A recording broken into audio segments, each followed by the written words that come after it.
বাংলাদেশ থাকবে না, থাকবে না বাংলাদেশ। হকার সাংবাদিক কয় কি বাংলাদেশ থাকবে না, বাংলাদেশ কই যাবে? প্রমাণ দাও, প্রমাণ দাও।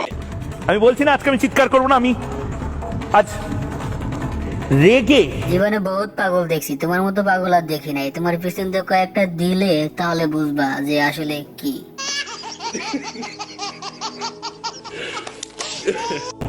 কোনো কথা বলবো না, আমি অভিমান করছি। আমি আরে ভাই, খবর করতে এসে এসে অভিমান করে, এই কোন ধরনের সাংবাদিক? সাংবাদিক না হয়ে হকার হইলে মনে হয় ভালো হইতো।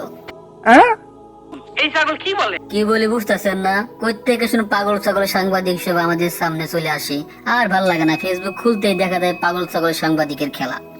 শোকা হতো। সাংবাদিকে কয় কি, সে বলে এখন শোকা হতো কেন? কি হয়েছে? তোমার ঠাকুমা চলে গেছে নাকি? সুটিয়ে লাল করে দেবো না। ওরে চুটিয়ে লাল করে লাভ নাই, ওর পিছন থেকে কয়েকটা ভরে দেওয়া লাগবে। ভরে দিলে বুঝবো যে আসলে বাংলাদেশের মানুষের কি পারে।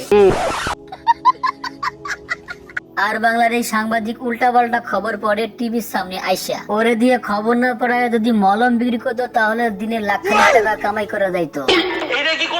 আমিও তো তাই কই যে এটা কি কোনো কথা? বাংলাদেশ থাকবে না, বাংলাদেশ কি ওর না ওদের? আমাদের বাংলাদেশ থাকবে কি থাকবে না সেটা ও কেন কথা বলে? এই ধরনের পাগল ছাগল সাংবাদিকদের জন্য অনলাইনে প্রবেশ করা যায় না। ওরা চায় যে বাংলাদেশ এবং ইন্ডিয়ার মাঝে একটি দাঙ্গা সৃষ্টি হোক।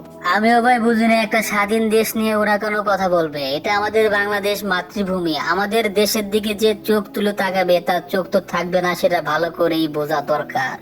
আচ্ছা ভাই ব্রাদার, চলে যায় আজকের মতো। আজকের ভিডিও সম্পর্কে আপনার কোনো মতামত থাকলে অবশ্যই কমেন্ট বক্সে লিখে যাবেন, আর আমাদের চ্যানেলটা সাবস্ক্রাইব করতে ভুলবেন না। আল্লাহ হাফেজ।